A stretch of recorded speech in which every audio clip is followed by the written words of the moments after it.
Hello everyone in Cardiomyopathies channel and welcome to a new guidelines that we are going to discuss, and today we are discussing the 2023 ESC guidelines for cardiomyopathies which were released last year, and the first guidelines specific for cardiomyopathies in general. And the first video to be discussed today is the definition and classification of cardiomyopathies. As we know, this is the first major international guideline to address cardiomyopathies other than hypertrophic cardiomyopathy. This is what makes it a unique guidelines. It shows a new phenotypic description of cardiomyopathies, including an updated description of dilated and non-dilated LV cardiomyopathy phenotypes. Beside a focus on the patient pathway starting from clinical presentation to initial assessment, diagnosis, and finally management, highlighting the importance of considering cardiomyopathy as a cause of common clinical presentations like heart failure and arrhythmia, so it considers cardiomyopathy a disease per se, and updated recommendations for clinical and genetic cascade screening for relatives of individuals with cardiomyopathies. So the focus here is not only on the patient but also on the family.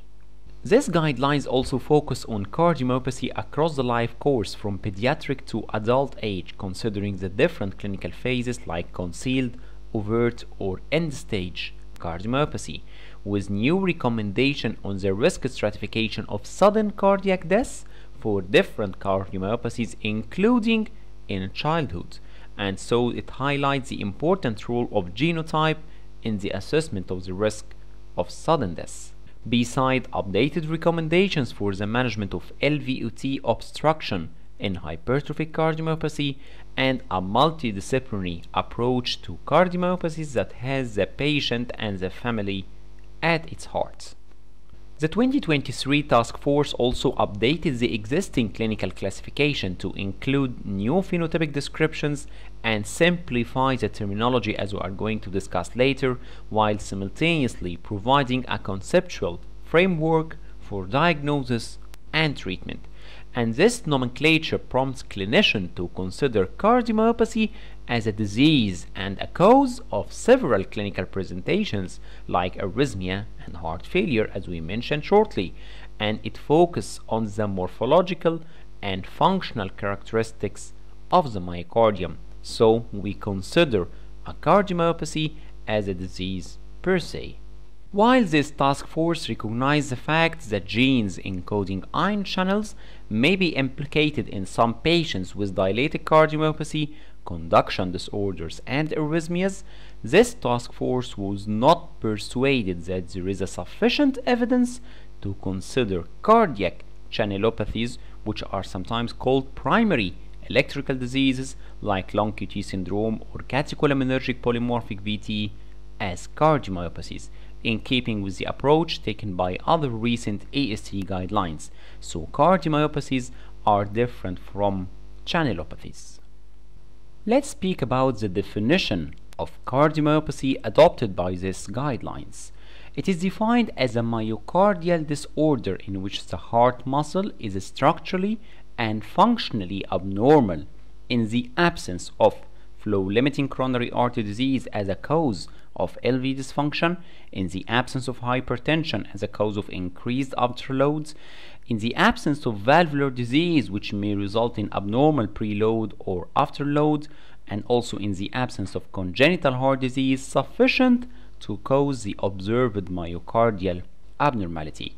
So this definition applies to both children and adults, and it makes no prior assumptions about the etiology, which may be familial or genetic or acquired, or the pathology itself of the myocardial disease.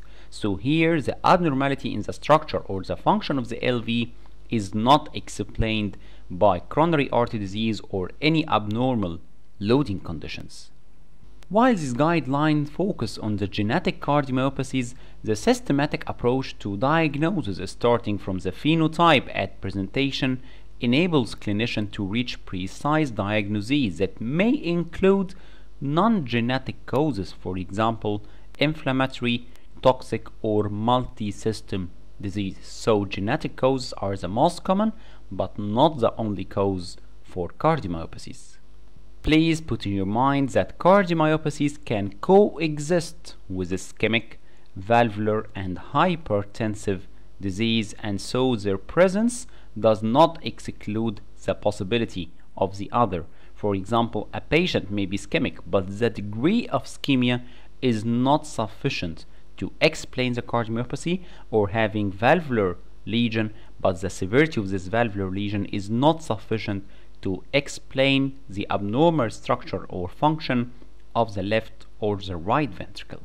This classification shows us the morphological and functional traits of cardiomyopathy. So the morphological traits include ventricular hypertrophy of left and or right ventricle, ventricular dilatation of left and or right ventricle, and don't forget an important trait, which is the presence of non-ischemic ventricular scar and other myocardial tissue characterization features in the cardiac MRI. This is important to be noted because it can occur with or without ventricular dilatation, wall motion abnormalities, or global systolic or diastolic dysfunction. Only a scar, which is a non-ischemic scar, that's why it has been put in the morphological traits included as cardiomyopathies. And this phenotype may be the only clue to the diagnosis of a cardiomyopathy with prognostic significance that varies with the underlying etiology. And the functional traits include ventricular systolic dysfunction, either global or regional, and ventricular diastolic dysfunction, famously called the restrictive physiology. What is the definition of hypertrophic cardiomyopathy? It follows the same rule: the presence of increased LV wall thickness with or without RV. What is the definition of hypertrophic cardiomyopathy? It follows the same rule as the definition of cardiomyopathy. It is the presence of increased LV wall thickness with or without RV hypertrophy or increased LV mass that is not solely explained by abnormal loading condition like hypertension, valvular disease, or congenital heart disease. This means that we need to exclude secondary left ventricular hypertrophy that may occur in uncontrolled hypertension or aortic stenosis before jumping to the diagnosis of hypertrophic cardiomyopathy. Now, what is the definition of dilated cardiomyopathy? It is the presence of LV dilatation and global or regional systolic dysfunction unexplained solely by abnormal loading conditions like hypertension, valvular disease, congenital heart disease, or flow-limiting coronary artery disease. Rarely, LV dilatation can occur with preserved ejection fraction in the absence of athletic remodeling as a cause of athlete heart or other environmental factors. This is not considered a cardiomyopathy itself, but may represent an early stage or manifestation of dilated cardiomyopathy, sometimes called isolated left ventricular dilatation. So here, the abnormality in the LV function or the dilated dimensions is not caused by valvular disease, hypertension, congenital heart disease, or flow-limiting coronary artery disease. Sometimes RV dilatation and dysfunction may be present, but are not necessary for the diagnosis. And when dilatation or wall motion abnormalities are confined or predominant to the RV, here the possibility of arrhythmogenic RV cardiomyopathy, famously called ARVC, should be considered. In the 2022 AEC guidelines of ventricular arrhythmias and sudden cardiac death, there was a famous terminology called hypokinetic non-dilated cardiomyopathy. Now it is replaced by another famous terminology in these guidelines of cardiomyopathies called non-dilated LV cardiomyopathy. As it describes itself, the patient has an abnormal left ventricular structure but without dilated dimension. It is defined as the presence of non-ischemic LV scarring or fatty replacement, regardless of the presence of global or regional wall motion abnormalities, so it may be present or not, or isolated global LV hypokinesia without scarring. So it depends on the presence of the non-ischemic scarring or fatty replacement as a condition for diagnosis, but without dilated dimensions. So this phenotype will include individuals that until now may have been described as having dilated cardiomyopathy without LV dilatation. In this case, we call them non-dilated LV cardiomyopathy, or arrhythmogenic LV cardiomyopathy, in which the pathology of ARVC is confined to the left ventricle, or left dominant ARVC. There is right ventricular affection, but the predominant pathology is in the left ventricle, or arrhythmogenic dilated cardiomyopathy, which does not fulfill the diagnostic criteria of ARVC. This drags us to the definition of arrhythmogenic RV cardiomyopathy. It is defined as the presence of predominantly RV dilatation and or dysfunction in the presence of histological involvement and or ECG abnormality, in accordance with published criteria that we are going to speak about in a specific video dedicated to ARVC. The clinical paradigm of ARVC has moved from a focus on severe RV disease and ventricular arrhythmias originating from the right ventricle to a broader concept that includes concealed or subclinical phenotypes with biventricular affection or sometimes LV dominant disease. That's why there are other terminologies like arrhythmogenic LV cardiomyopathy, left and right dominant cardiomyopathy, arrhythmogenic dilated cardiomyopathy, or sometimes simply arrhythmogenic cardiomyopathy. These are all famous terminologies for this specific disease. But the term ARVC can still be used to describe the original variant in which ventricular dilatation or wall motion abnormalities are predominantly confined to the RV plus minus LV involvement, and the 2010 modified task force criteria for the diagnosis of ARVC can be applied in this case. Another famous terminology is restrictive cardiomyopathy, which is defined as restrictive LV and or RV physiology, so it may affect one ventricle or both, in the presence of normal or reduced diastolic volumes of one or both ventricles. It may be associated with normal or reduced systolic volumes and with normal ventricular wall thickness. It commonly presents as biatrial enlargement, and the LV systolic function can be preserved, but it is rare for the contractility to be completely normal. Restrictive physiology here can also occur in patients with end-stage hypertrophic cardiomyopathy. In this case, we call it hypertrophic cardiomyopathy with restrictive physiology, or with end-stage dilated cardiomyopathy, in which we call dilated cardiomyopathy with restrictive physiology. So it may be a specific disease called restrictive cardiomyopathy, or an end stage of another cardiomyopathy showing restrictive physiology. There is a famous disease that we all know or heard about, which is LV non-compaction. It is a ventricular phenotype characterized by prominent LV trabeculae with deep intertrabecular recesses. So here there is a second myocardial wall comprising thin compacted epicardial layer and thicker non-compacted endocardial layer. So here it may result in LV dilatation and systolic dysfunction as a result of the thick non-compacted endocardial layer. Sometimes function is still preserved, but this is a late complication that usually occurs. LV non-compaction is frequently a familial genetic trait associated with variants in a range of genes encoding proteins of sarcomere, Z-disk, cytoskeleton, or nuclear envelope. But don't forget that this term also describes an acquired, sometimes transient phenomenon of excessive LV trabeculation with increased prominence of otherwise normal myocardial architecture.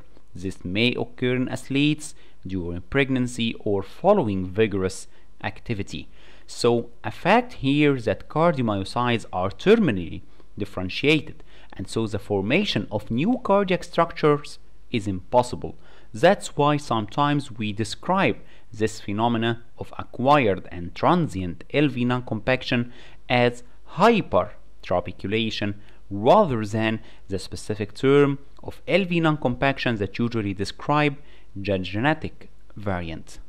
But please note that the task force does not consider LV non-compaction to be a cardiomyopathy in the general sense. That's why it is seen as a phenotypic trait that may occur either in isolation or in association with other developmental abnormalities, ventricular hypertrophy, dilatation, and or systolic dysfunction. So it is a separate disease but not considered a cardiomyopathy.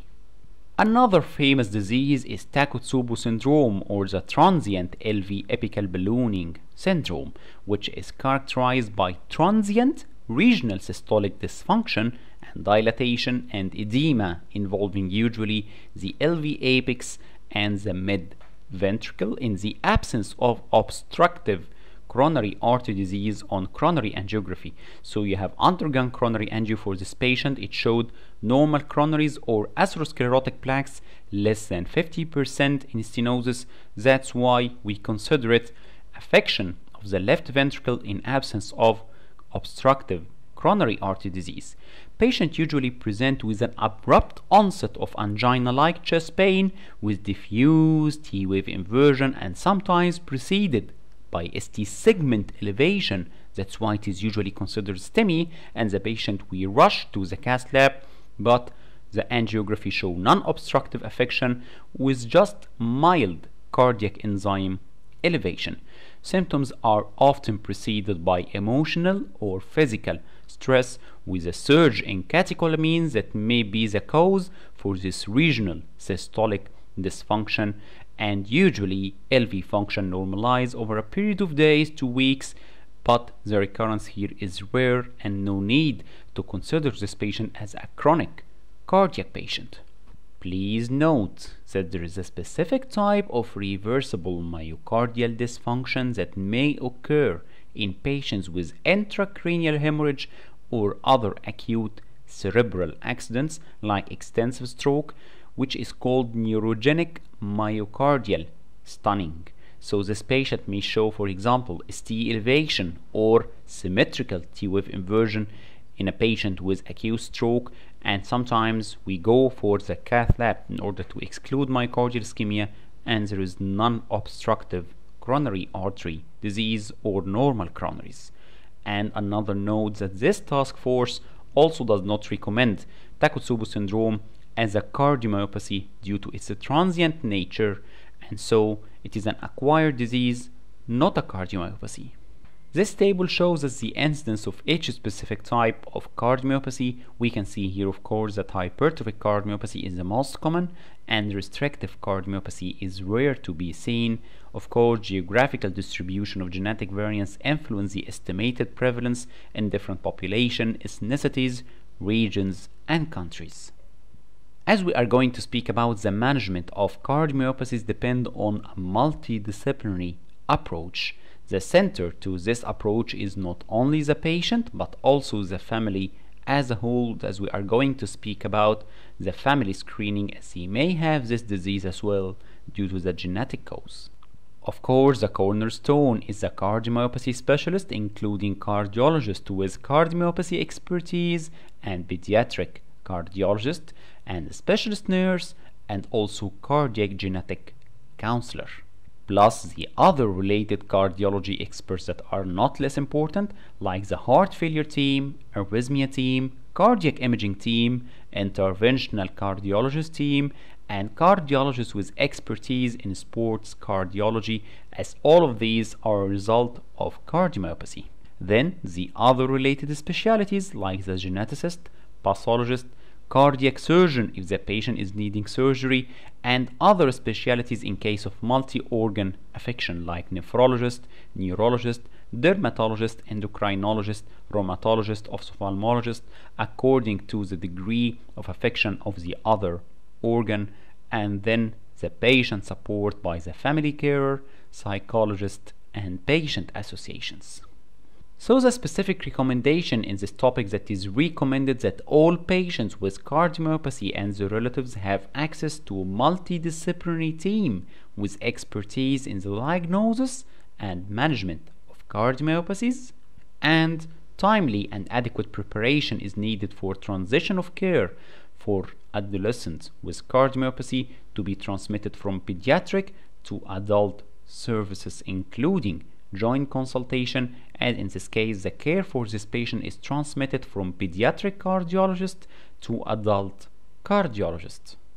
Finally, this diagram summarizes the management of those patients that we are going to speak about in detail in the next videos, starting from the clinical scenario including symptoms, incidental finding and family screening, then the morphological and functional characterization of the specific type of cardiomyopathy according to the ventricular morphology, function, and the presence or absence of ventricular scar with tissue characterization.